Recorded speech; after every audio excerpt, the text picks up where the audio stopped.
ya.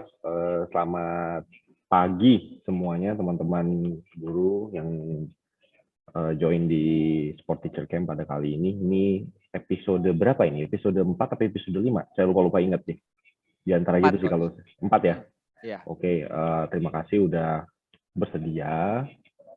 Udah mengikuti terus dari episode awal sampai dengan saat ini. Nah, pada materi di pagi hari ini materi tentang identifikasi bakat olahraga siswa.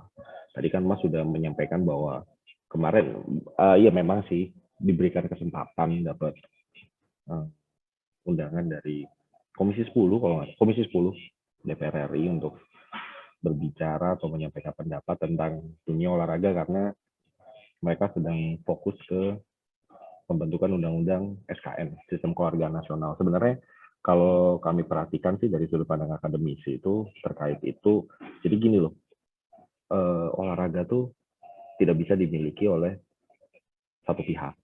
Kalau pertama-tama kami melihat itu, karena olahraga tuh universal dan sistem keolahragaan itu bukan hanya olahraga jika ditinjau dari segi prestasi, namun yang paling basic adalah olahraga di pendidikan dan di masyarakat. Sehingga kami di situ cukup bersuara bahwa nggak usah ngomongin prestasi terlebih dahulu kalau di bawahnya belum ditata. Kan selama ini kan kita condong untuk melihat atas, tapi mengindahkan apa yang harusnya kita tata terlebih dahulu. Karena ya senangannya yang cepat, bukan by proses. Nah, jadi hal-hal begitu itu yang disampaikan ke para wakil-wakil rakyat. Di samping itu juga sebenarnya pimpinan tertinggi, presiden itu menginginkan semacam, waktu itu mentionnya begini, saya menginginkan ada manajemen talenta nasional. Karena dia mengingat dari segini banyaknya penduduk di Indonesia, kenapa kok untuk mencari seorang juara atau seorang yang sangat berbakat atau ahli dalam satu bidang itu sulitnya setengah mati, atau bahkan tidak banyak. Nah, maka dari itu berpikir sebenarnya apa yang salah nih? Apakah memang sistem prosesnya kita salah atau kita nggak pernah bisa menemukan? Nah, kan kalau proses beberapa orang yang mungkin membandingkan dengan negara-negara maju, kita tuh nggak kalah kok dengan mereka. Malah condong beberapa aspek kita jauh lebih unggul daripada mereka. Tapi ternyata ada masalah di bagaimana memberikan kesempatan menemukan para siswa-siswa yang berbakat di berbagai bidang. Nah, dengan dasar itulah, jadi sebenarnya salah satu aspek yang kami bicarakan itu adalah kalau di guru, PJOK, sekolah, dan juga bakat, maka harus ada sistem yang saling mendukung satu sama lain untuk menemukan atau mencari tahu sebenarnya bakat anak nih bisa nggak sih di olahraga. Dan ini yang memang sedang menjadi concern sebenarnya di dunia pendidikan, di Kementerian Pendidikan, Kementerian Pemuda dan Olahraga juga, karena mereka stakeholder yang tidak bisa terpisahkan. Pendidikannya punya guru, gurunya punya pendidikan, tapi kalau olahraganya ada di dalam bidang Kemenpora. Ini kan yang harus saling sinkronis satu sama lain. Oke, lebih lanjut, pada pagi hari ini kita akan membahas tentang identifikasi bakat olahraga siswa. How we see and find the potential champion. Bukan pemenang dalam arti mendapatkan medali itu, tapi dalam artian dia memang bisa survive, dia memang bisa menjadi seseorang yang unggul, tapi dengan media olahraga. Nah, ini adalah slide yang sama yang pernah kami paparkan di Kementerian Pendidikan. Waktu itu, jauh sebelum berita ini mencuat, ini kami paparkan dulu di beberapa teman di negara lain juga yang menandakan betapa besarnya Indonesia itu. Kalau dari segi olahraganya. Jadi ini Indonesia, ya ada sedikit 261 juta penduduk. Data dari 2018, saya yakin ini 2020 juga pasti akan berubah. Nah, kalau kita berbicara population 2017-2018, kalau kita ngomongin bakat, kita harus lihat dulu modal sebenarnya. Modal kita tuh berapa ya? Itu yang harus kita pikirkan. Bapak Ibu di sini bisa melihat bahwa rentang usia dari 0 tahun, anak baby baru lahir sampai dengan 15 sampai 19 tahun, pendidikan dasar, pendidikan menengah pertama, bahkan sampai pendidikan menengah atas itu memenuhi sekitar 20 sampai 30% total angka penduduk yang kita miliki. Jadi kalau Bapak Ibu pernah mendengar bahwa 2045 akan menjadi Indonesia akan menjadi negara maju karena dasarnya usia-usia produktif itu akan banyak di tahun itu. 100 tahun kemerdekaan Indonesia. Ya kira-kira begini gambarannya. Jadi sebenarnya kalau di negara maju itu kurvanya terbalik, di mana anak usia dininya tuh lebih sedikit daripada angka produktif, tapi kita enggak. Usia-usia produktif dan bahkan usia-usia calon produktif anak-anak sekolah pada saat ini itu memenuhi hampir semua kurva pendudukan di Indonesia. Tentunya hal ini kan menjadi modal sebenarnya di berbagai sektor, tidak hanya olahraga. Tapi kita sempitkan skop kita hanya di olahraga dulu dan PJOK. Nah, kalau kita ngomongin populasi juga, kira-kira beginilah populasi yang dimiliki oleh negara ini. Ada berapa puluh juta ini kalau Bapak dan Ibu perhatikan. SD 25, SMP 10, SMA 4,8, SMK sekitar 4,9. Gap yang begitu jauh ini memang masalahnya aksesibilitas kepada pendidikan, tapi kita tidak akan berbicara melebar ke sana. Yang jelas yang ingin saya perlihatkan adalah betapa banyaknya anak-anak yang sedang bersekolah pada tahun 2017 dan 2018. Pada saat ini, saya tidak tahu kabar terbaru karena pandemi, tapi kira-kira tetap berada di angka segini. Nah, lalu saya hubungkan ke olahraga. Kalau kita ngomong prestasi olahraga tertinggi, Olimpiade, Indonesia selama dari tahun 1952 keikutsertaannya waktu itu setelah merdeka sampai pada tahun ini 2020 kita hanya meraih 7 medali emas, 8 jika ditambahkan dengan ganda putri kemarin. Nah, 200 sekian puluh juta orang sudah hampir 50 tahun lebih kita mengikuti Olimpik. Kita hanya mendapatkan 7 medali emas dan itu hanya 3 cabang olahraga. Kenapa ini parameter yang bisa dibandingkan? Olahraga itu menjadi satu buah parameter kesuksesan dan kedikdayaan suatu negara. Kalau dulu enggak, kalau dulu perang dunia satu, perang dunia kedua, itu kalau negara itu menang dia pasti superpower. Nah, tapi kalau sekarang enggak. Sekarang olahraga itu menjadi satu buah komponen yang diperhitungkan. Itu kenapa akan ada hubungannya negara-negara peserta Olimpik dengan negara maju. Contoh, US, Amerika, China, Australia, bahkan kalau saya ngomong India, itu kan sebenarnya sudah masuk ke negara-negara maju. Dan itu ada hubungannya dengan prestasi dia di Olimpiade. Itu parameter yang tidak terpisahkan dan sudah dideklar bahwa itu bisa menjadi salah satu salah satu bukti bahwa negara ini bagus apa enggak itu di situ, negara ini maju apa enggak di situ. Nah, ini kira-kira keadaan Indonesia. Lalu kita akan berbicara tentang tahap pembinaan. Kalau kita berbicara di negara kita sendiri, kalau misalkan yang di sini adalah di sini adalah proses mereka untuk meraih prestasi, tapi ingat di bawah kalau kita ngomongin bakal atlet itu pasti adanya di sekolah. Dan disinilah peran utama guru PJOK. Jangan sampai kita bicara di sini dan selalu bicara di sini tanpa memperhatikan aspek yang ini.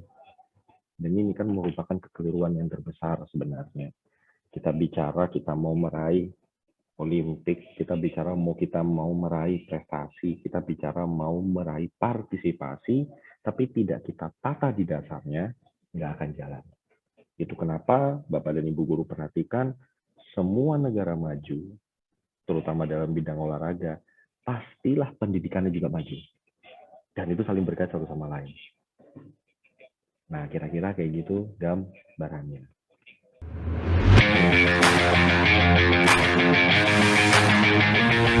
Bapak dan Ibu semua, saya di sini akan mengangkat sebuah isu sebenarnya.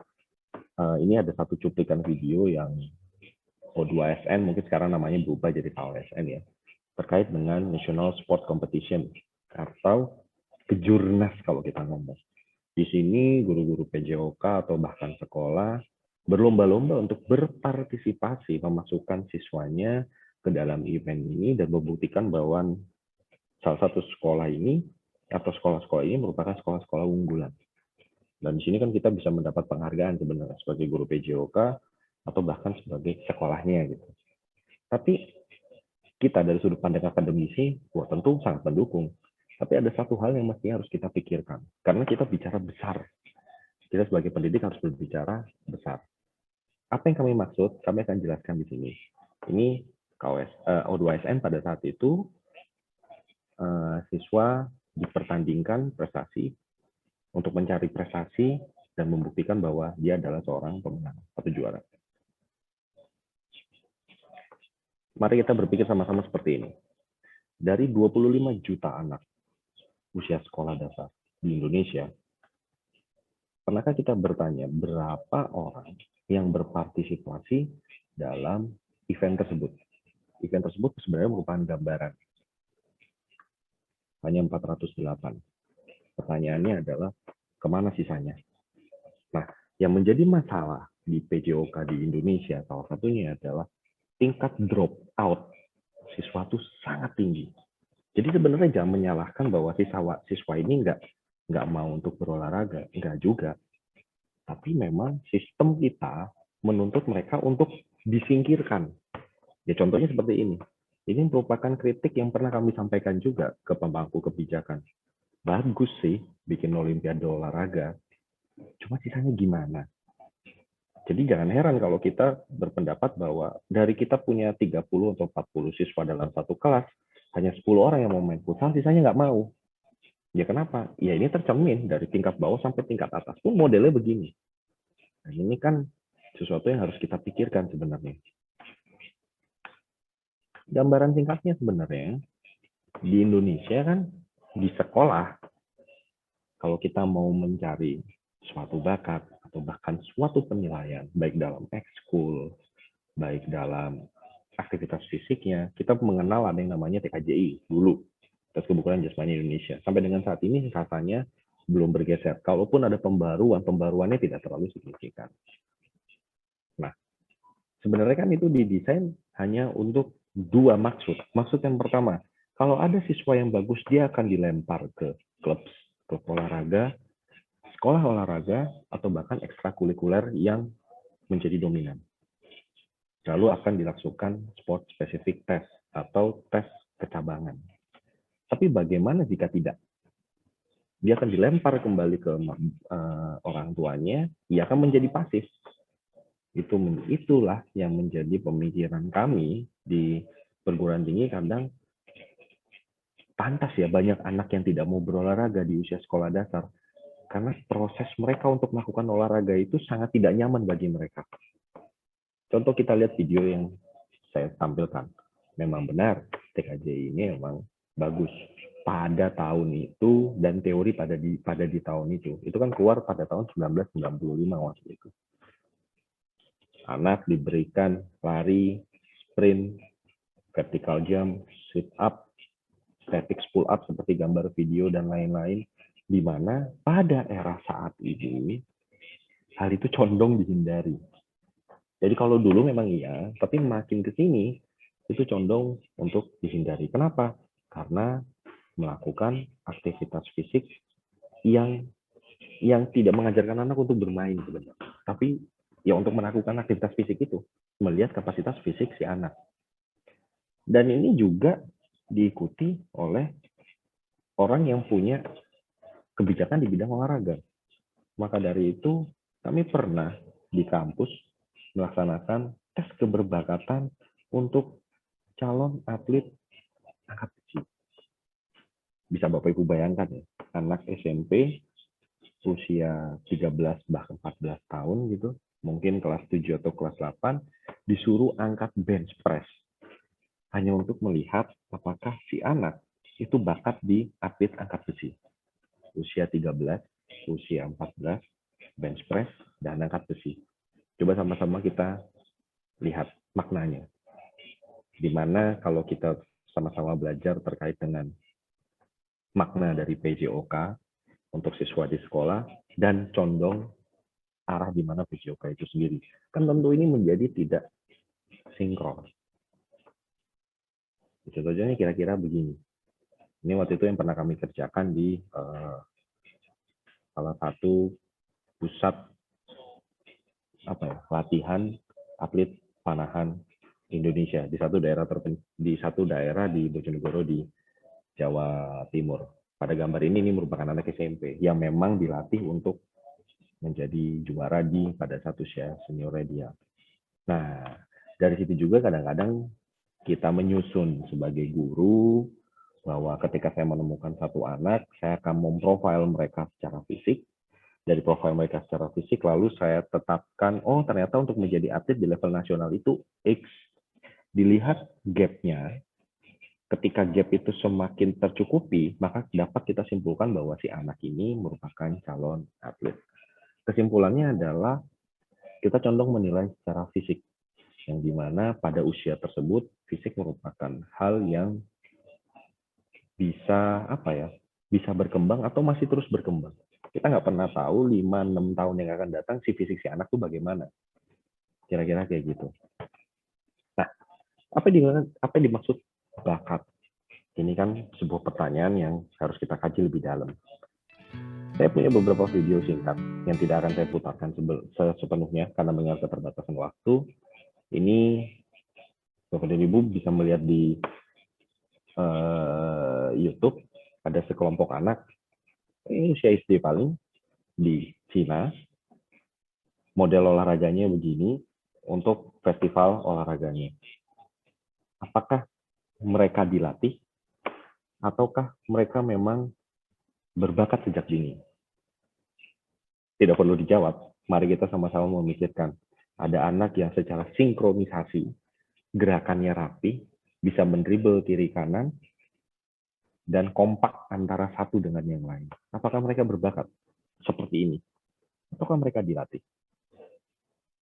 Ini di negara kawasan Asia, di China lebih tepatnya. Lalu saya bandingkan dengan anak-anak di Kenya. Dimana kalau kita tahu, kalau gudangnya pelari jarak jauh, ya itu pasti negara Kenya. Kita di Indonesia kadang-kadang sering berpikir bahwa, wah dia berjalan atau berlari 7-8 km hanya untuk ke sekolah. Nah, gimana dengan negara-negara di sana? Ya memang aksesibilitas jalan, transportasinya sudah sangat terbatas. Tapi dari sini lahirlah seorang juara-juara dunia dalam lari jarak jauh, mesti dari negara itu. Di samping juga dengan topografi negara tersebut yang memang berada agak sedikit ketinggian, sehingga secara genetik kapasitas jantung paru mereka jauh lebih besar daripada negara-negara Asia atau bahkan negara-negara kita. Nah, pertanyaannya, ini bakat atau dilatih? Lalu bandingkan dengan video tadi yang dari negara Cina ketika anak itu mendribel satu sama lain. Apakah dia bakat atau dilatih? Rasanya kalau dari video ini kita dapat menyimpulkan yang di negara Cina yang tadi, itu kayaknya memang mereka terlatih. Tapi kalau di negara ini seperti Kenya, ya karena mereka memang bakatnya begitu. Nah, ini kan dua hal yang berbeda. Lalu di mana posisi negara kita? Di mana posisi anak Indonesia? Nah, sehingga dari dua video itu dapat kita simpulkan, apa itu bakat sebenarnya? Ada art champions born, apakah bakat itu terlahir? Atau art champions made, apakah bakat atau juara itu dibuat? Sehingga dari sudut pandang sport science, secara singkat, anak berbakat yang terlahir menjadi atlet itu memang kita bisa melihat dari 4 aspek. Wataknya, niatnya, lingkungan sosialnya apakah mendukung atau tidak, atau hasil yang terlihat seperti apa. Tapi ada juga anak berbakat yang dibuat untuk menjadi atlet. Aktif, sistem dan regulasinya itu mendukung mereka untuk berlatih, lalu dukungannya dalam sistem pendidikannya seperti apa. Nah, ini kan sepertinya kalau kita lihat satu dengan yang lain, kecondongan negara kita, sistem pendidikan kita, memang memaksa anak untuk dibuat menjadi atlet. Meskipun dalam beberapa tempat, karena negara kita kan besar, Kondisi di Jawa tidak akan sama dengan kondisi di Papua. Kondisi Jawa tidak akan sama dengan kondisi di NTT ataupun NTB. Mereka memang condong untuk terlahir untuk menjadi seorang atlet. Nah, jadi akan saya sedikit paparkan terkait pemanduan bakat. Ini adalah contoh, dia perenang Cina, usia 16 tahun, pemecah rekor medali Olimpik, 14 tahun sudah menang Asian Games, tapi perlu Bapak dan Ibu ketahui, apakah dia terlatih? Ya, dia dilatih, tapi sumber utamanya adalah guru PJOK di tempat dia. Karena dia ditemukan oleh guru olahraganya. Hanya sekedar melihat saja. Dan bertanya apakah dia suka atau tidak. Ye Wen. Lalu ada juga Kylie Chalmers dari Australia, usia 16 tahun, dia sudah pecah. Dia sudah mengikuti Olimpik. Lalu di usianya yang segitu di Australia dia udah pecah rekor untuk 100 meter gaya bebas. Dan pertama kali diarahkan guru olahraganya untuk menjadi atlet karena ditemukan bahwa pada usianya yang waktu itu 13 tahun tidak biasa ukuran kakinya. Jadi ternyata memang garda terdepan untuk pemanduan bakat, terutama di olahraga, ya adalah guru PJOK itu sendiri sebenarnya. Dan rata-rata mereka tidak melakukan tes fisik seperti tadi yang saya katakan. Mereka hanya melihat, lalu menanyakan apakah kamu suka atau tidak, dan memberikan jalan. Sama seperti yang pembicara pertama tadi ya, yang dari De Brito, diberikan akses, diberikan jalan untuk menjadi seorang pemenang atau juara atau atlet yang pada suatu cabang olahraga. Nah, kalau kita bicara talent, sebenarnya kalau kita bicara bakat, itu ada 4 proses. Ada detection, talent detection, deteksi bakat, ada talent identification, ada talent selection, dan ada talent development. Nah, keempat proses ini itu merupakan hal yang tidak terpisahkan. Namun akan saya share terkait sebenarnya apa sih yang pernah kita lakukan, dan saya yakin sebenarnya sudah dilakukan. Tapi mungkin partnya di mana itu yang menjadi beda-beda. Oke, pertama kita akan bahas tentang talent identification dulu. Talent identification kalau ngomong secara teorinya itu adalah melihat si siswa itu apakah mempunyai kompetensi atau kemampuan fisik yang bisa diarahkan ke suatu cabang olahraga tertentu. Gampangannya begitu. Contoh, Bapak dan Ibu perlu ketahui, negara kita itu ada sebenarnya bagaimana cara mengetahui siswa X itu berbakat pada cabang olahraga Y misalkan. Dan itu jelas, misalkan saya punya siswa 40, saya mau cari atlet atletik. Ya sudah, 40 itu saya tes aja gimana cara menjadi atlet atletik. Begitu atlet renang, gulat, tinju, dan badminton. Dan ini rasanya pernah dilakukan, meskipun tidak semua tempat, tapi rasanya pernah dilakukan di setiap provinsi. Mungkin ada perwakilan-perwakilan yang mengikuti hal ini.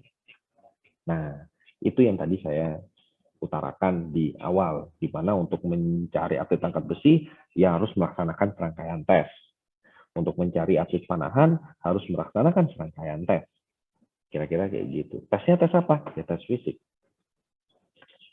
Lalu ketika si anak sudah masuk ke dalam satu fase, dia akan masuk ke dalam fase berikutnya. Apa itu? Talent development. Jadi ketika anak sudah tahu bahwa oke, anak ini cocok untuk menjadi atlet bola basket gitu misalkan, atau atlet futsal gitu misalkan, ya dia akan masuk ke dalam pengembangan kecabangannya.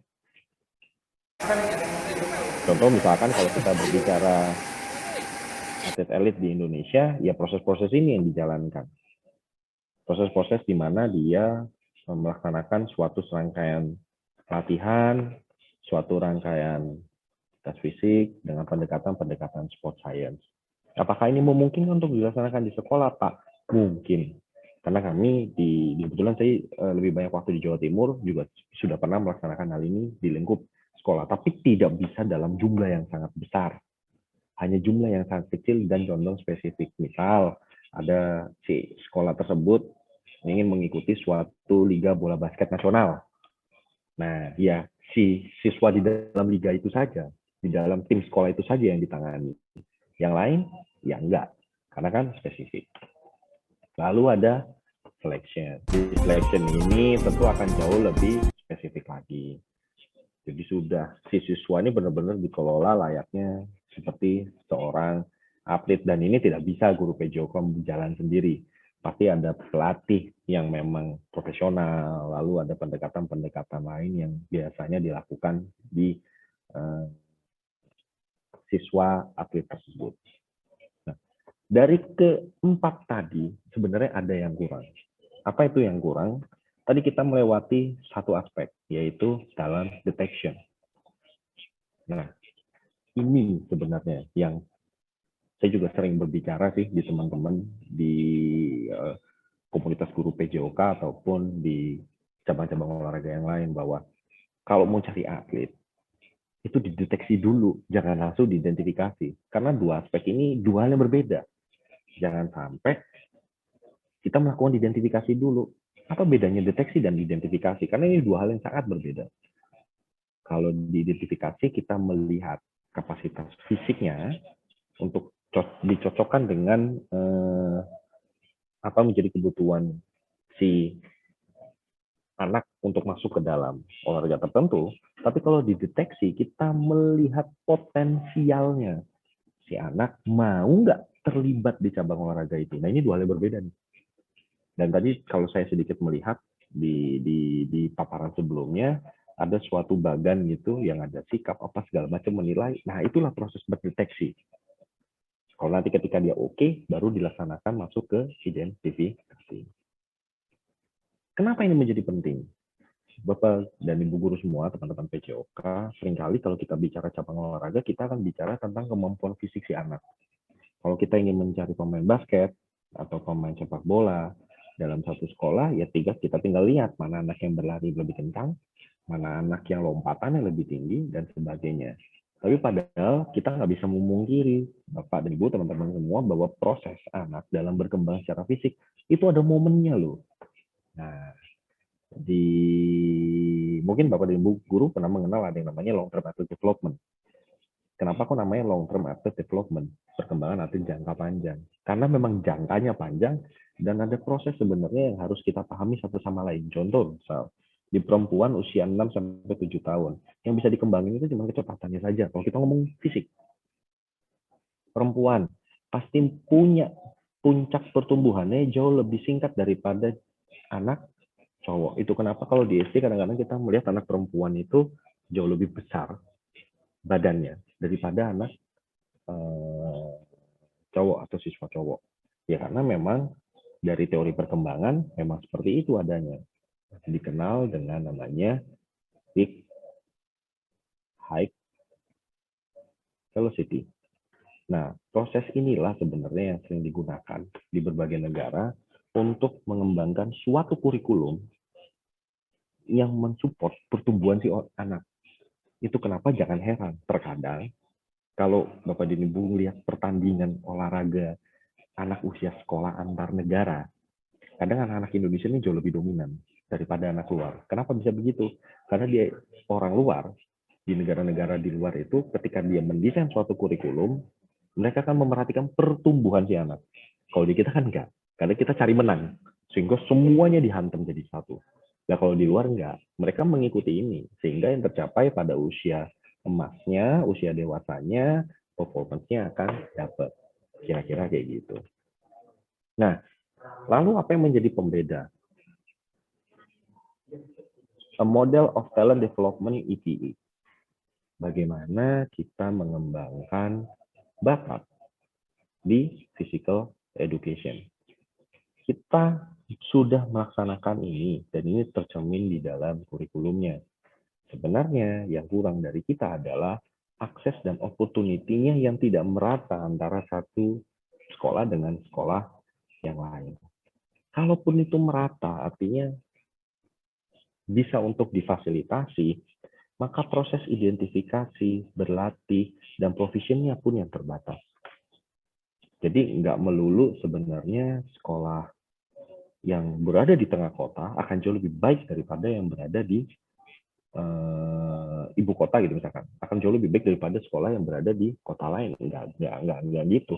Karena ada dua hal yang harus kita pertimbangkan, akses dan opportunity, akses dan kesempatan, serta kalaupun itu sudah diberikan, bagaimana mereka menjalankan ini. Identifikasinya seperti apa, berlatihnya seperti apa, lalu bagaimana mereka mensupervisi satu sama lain. Nah, di sini kan semakin tercermin bahwa peran guru PI itu sangat besar. Kalau kita berbicara ekstrakurikuler, kita akan bicara ini.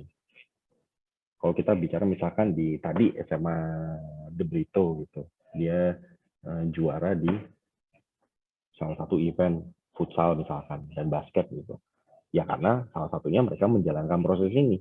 Diidentifikasi dulu anaknya, lalu dimasukkan ke dalam sesi berlatih untuk menjadi lebih baik dan disupervisi oleh sekolahnya. Tapi jangan lupa bahwa sekolah tersebut juga memberikan akses dan kesempatan kepada si anak.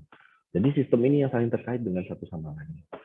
Jadi kalau mau mengembangkan bakat di tingkat sekolahan, ya ini harus dijalankan. Akses dan opportunity-nya harus bagus. Yang kedua, ketika akses dan opportunity-nya bagus, diidentifikasilah si siswa di dalam sekolah tersebut. Nah, ini juga menjadi pembahasan pembinaan atlet jangka panjang.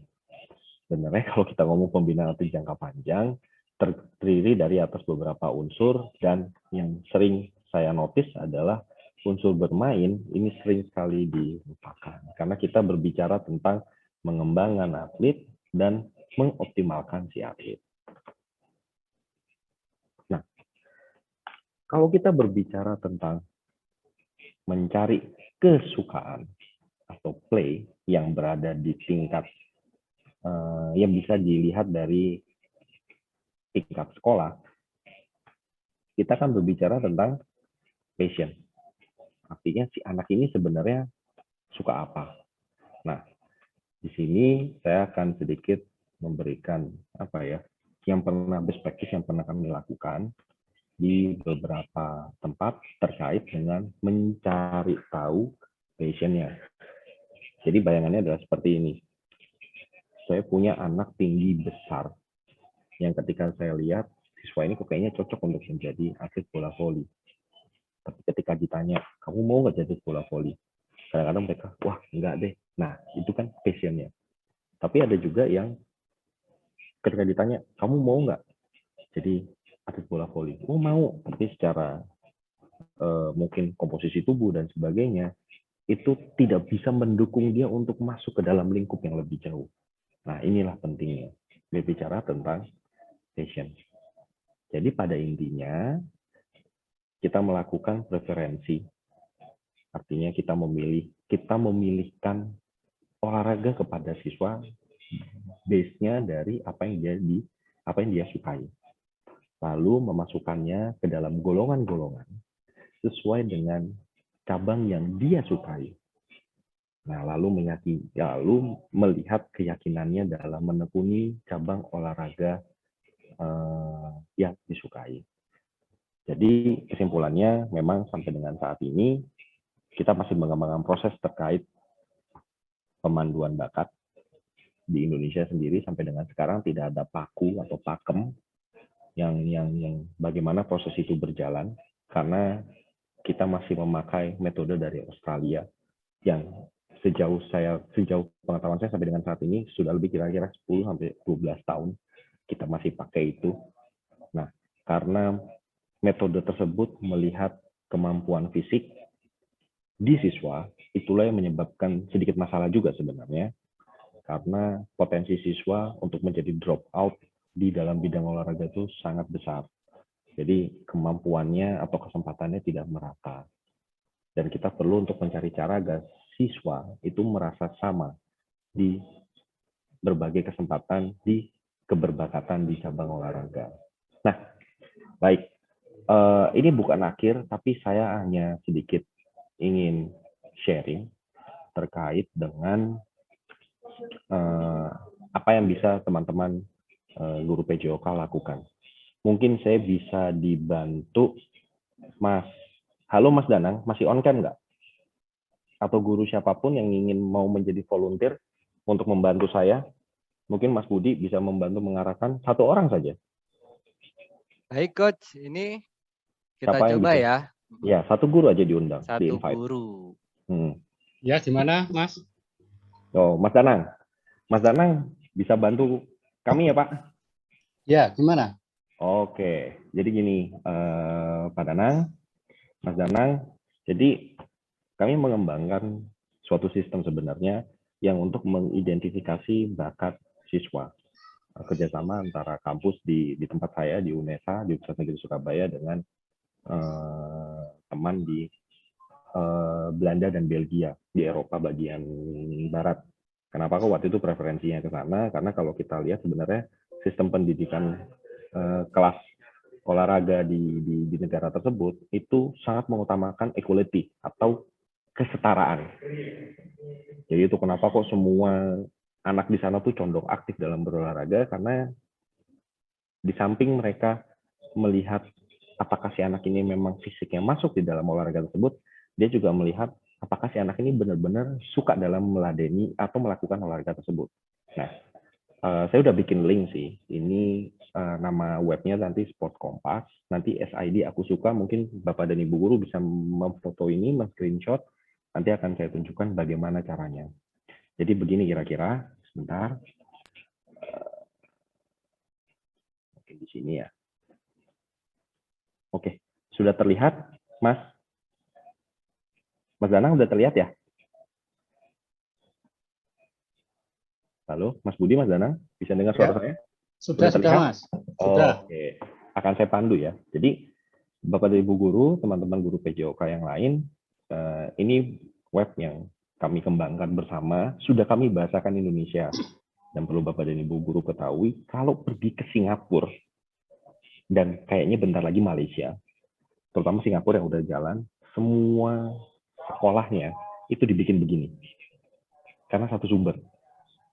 Jadi kalau di sana negara Inggris, bahasa Inggris. Tapi waktu itu karena kedekatan personal, ya kita diberikan akses untuk menerjemahkan dalam bahasa Indonesia, lalu di akses publik, artinya free untuk saat ini. Karena kalau lewat mereka ada ongkos sekitar 10 atau 12 euro gitu per satu kali akses untuk mengetahui keberbakatan anak atau siswa. Dan ini adalah proses talent detection, bukan identification. Identification itu melihat kemampuan fisiknya, kalau detection menanyakan apakah si anak ini benar-benar suka terhadap cabang olahraga ini, atau mencarikan preferensi dia. Nah, kita mulai ya. Ya mungkin tampilannya agak sedikit ramah anak ya, karena memang didesain untuk anak-anak. Dan bisa digunakan dari usia sekolah dasar, maksimal umur 12 tahun, dan usia menengah pertama sekitar 14 sampai usia 12, 13, 14, mentok sekitar 15 tahunan. Jadi anak usia SD dan SMP. Oke, kita mulai. Mas Danang, nama lengkapnya siapa, Mas? Danang, saya ubah begitu ya? Ya. Oke, saya akan coba. Mas Danang. Oke, Mas Danang, senang bertemu. Ini hanya tampilan-tampilan aja. Nah, luar biasa, ayo mulai. Oke, nah, akan ada beberapa pertanyaan yang sekitar 18 pertanyaan. 18 pertanyaan ini hanya sekedar menanyakan, kamu suka nggak untuk melakukan ini? Nah, contoh misalkan pada gambar yang ada di layar. Ini gambar kegiatan keseimbangan ya, Mas Danang? Iya, Nah, betul, Mas. pertanyaan adalah, kalau Mas Danang adalah, umpamanya ya, Mas Danang adalah anak usia 13 tahun, katakan aja gitu. Kalau Mas Danang disuruh begini, Mas Danang suka apa enggak? Suka. Suka banget atau suka aja? Suka saja. Suka saja. Saya geser ke arah suka saja. Harus pakai emoticon. Kalau di kita kan kenal skala 1 sampai dengan 10. Ya. Tapi kalau anak nggak akan mengerti. Akhirnya ya kita geser tidak suka, nggak suka aja, atau suka aja atau suka sekali. Tadi Mas Danang ngomong suka aja. Oke, saya ambil sekitar suka aja. Bagaimana dengan kegiatan ini, Mas? Lari sprinter. Mas Danang apakah suka lari cepat? Suka banget, Mas. Suka banget. Saya geser ke arah suka banget.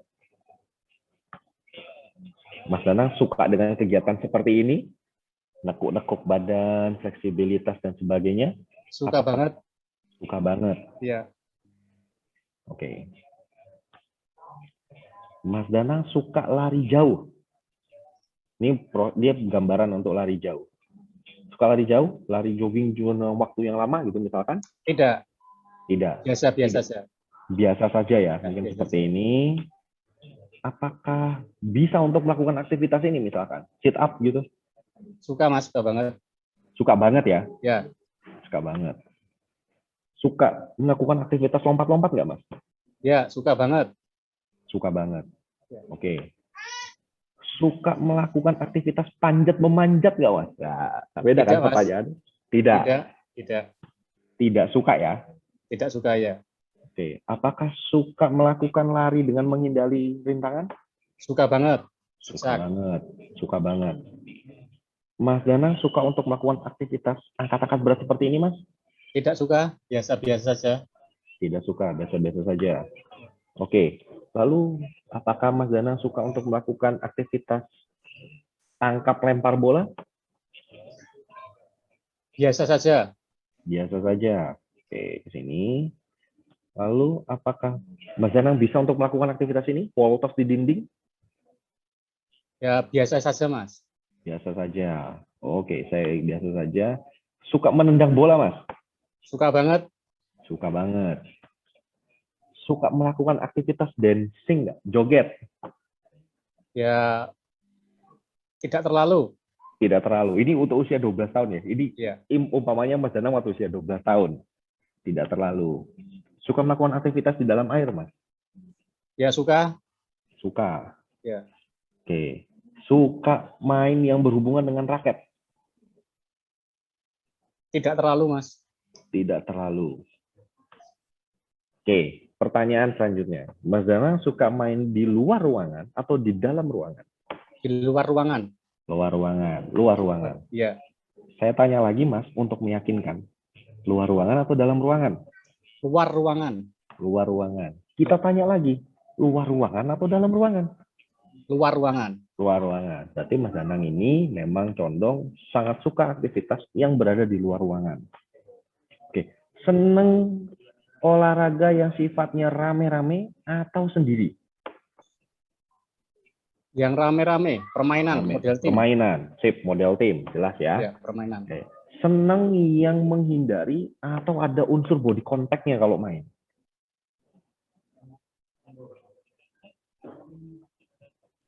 Gimana, Mas? Mas Danang seneng olahraga yang, aduh aku Gimana? males kalau body contact, atau ada seneng yang kayaknya tuh kok body contact seru gitu. Seneng yang mana? Gimana, Mas Dunang? Mas, agak jelas Mas suaranya. Danang, ya, Mas Danang senang dengan olahraga yang bersifat menghindar atau senang dengan body contact? Yang body contact. Body contact. Rata-rata kalau olahraga permainan pasti ada body Iya. contact-nya, kecuali kalau dibatasi net. Iya. Oke. Ya, body Nah, contact. sesudah kita bertanya si siswa ini senang apa, lalu akan kita coba cocokkan dengan sebenarnya si anak ini kalau dibandingkan dengan rata-rata populasi, dia itu berada di mana. Oke, Mas Danang di sini adalah laki-laki, jelas. Saya akan centang laki-laki. Lalu usianya saya ambil, karena ini dikhususkan untuk anak usia sekolah dasar dan sekolah pertama, saya ambil contoh, Mas saya 13 tahun ya Mas Danang ya, 12-13 tahun ya. Ya, mungkin 12 deh, usia 12 tahun. 12 ya. 12. Lalu berapa tingginya? Jadi waktu Mas Danang usia 12, Mas Danang ini termasuk sangat tinggi, sangat pendek, atau biasa aja? Rata-rata, Mas. Rata-rata. Oke, Ya. saya pilih yang tengah, rata-rata. Oke. Nah, sekarang pertanyaan saya, Mas, sebelum pembuktian di sini. Mas Danang dulu pada usia 12 tahun olahraganya apa? Saya sepak bola, Mas. Setelah sepak bola, apalagi? Lari sprint. Lari sprint. Atletik, Kita coba ya. atletik ya. Kita coba Mas Danang cocok di mana? Ya, betul. Mas Danang berbakat di usia sepak bola, berbakat di cabang olahraga sepak bola dan rugby, Mas. Lalu ada korfball. Lalu Mas Danang itu juga bisa sebenarnya main anggar. Lalu ada hoki, layar, dan sliding board atau papan luncur. Nah, bayangkan Bapak dan Ibu guru, teman-teman PJOK semua, terkadang kalau kita ngomong si anak ini senengannya apa, kita akan tahu dulu profil si anak berdasarkan kesukaan. Sehingga ketika dia masuk ke dalam olahraga yang dia sukai, drop out-nya, kesempatan mereka untuk tersisihkan karena memang ketidakmampuan mengikuti cabang olahraga, itu menjadi terbatas, itu menjadi semakin kecil. Nah, pada kasus ini, tadi kan sudah kita ambil data Mas Danang, dan memang tepat, sebenarnya Mas Danang ini berbakat di sepak bola. Kalaupun Mas Danang itu katakanlah tidak punya atau tidak bisa melanjutkan prosesnya di sepak bola, maka Mas Danang itu sebenarnya bisa untuk melakukan cabang olahraga lain yang memang bakatnya ada di sana. Apa contohnya? Rugby. Dan sayangnya, proses semua cabang olahraga ini tidak begitu merata di kita. Tapi ini menjadi PR kita. Kenapa sebenarnya? Karena kalau kita tahu profil masing-masing siswa, kita jadi tahu mereka kalau nggak cocok di sepak bola akan diarahkan kemana. Kalau nggak cocok diarahkan di cabang olahraga X, maka bisa pindah di cabang olahraga lain. Nah, proses ini pernah kami lakukan di suatu kabupaten, ya saya akan katakan Kabupaten Situbondo di Jawa Timur, ketika salah satu kecamatan yang cukup besar, kami petakan sekitar 900 siswa dari berbagai sekolah, sehingga kita punya profil. Kalau mencari pemain sepak bola, itu adanya di sekolah X. Kalau mencari pemain rugby, itu adanya di sekolah Y. Kalau mencari pemain hoki, itu ada di sekolah Z. Sehingga para sekolah tahu apa yang akan dia kerjakan dan potensinya ada di mana. Karena tidak semua sekolah pandai untuk bermain bola basket, tidak semua sekolah pandai untuk bermain futsal misalkan, tidak semua sekolah pandai untuk bermain cabang olahraga badminton gitu misalkan. Karena kalau kita bisa mempetakan, kita bisa tahu sebenarnya potensi si anak ada di mana. Jadi gitu teman-teman guru PJOK semua, akses ini dapat teman-teman manfaatkan gratis. Jadi benar sesuai dengan pengukuran ya, sesuai dengan analisa si I-Like itu tadi, aplikasi, bahwa Mas Danang ini memang benar berbakat di sepak bola. Kalau di sepak bola udah selesai, ya Mas Danang bisa geser rugby. Dulu waktu Mas Danang kecil ada rugby nggak, Mas? Tidak ada, Mas.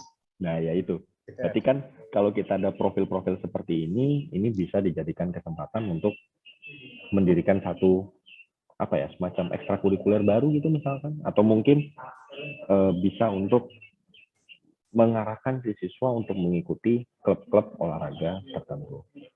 Jadi kira-kira begitu, Mas Budi. Terima kasih, Mas. Saya kembalikan ke moderator, dan Mas Danang, terima kasih ya. Jadi Mas Danang emang cocok, emang berbakat di sepak bola sesuai dengan aplikasi yang tadi saya sampaikan. Jadi nama aplikasinya I-Like. Mungkin bagi teman-teman saya akan jelaskan lagi. Nama aplikasinya I-Like. Kalau mau mengakses secara web, ini alamatnya ya. Di sini, di SID, namanya Aku Suka. Free buat teman-teman guru PJOK yang gabungnya di Pocari Sweat Sport Teacher Camp. Jadi bisa dipakai, dan ini bisa dilakukan untuk evaluasi keberbakatan siswanya di sekolahnya masing-masing. Silakan gunakan karena ini memang hasil kerjasama antara kami di UNESA dengan perguruan tinggi di negara Belanda. Terima kasih, Mas. Saya akhiri. Assalamualaikum warahmatullahi wabarakatuh. Kita lanjut aja sesi diskusi bersama. Waalaikumsalam warahmatullahi wabarakatuh. Terima kasih Coach Doni atas pemaparan materinya pagi hari ini. Untuk selanjutnya, kita langsung saja masuk ke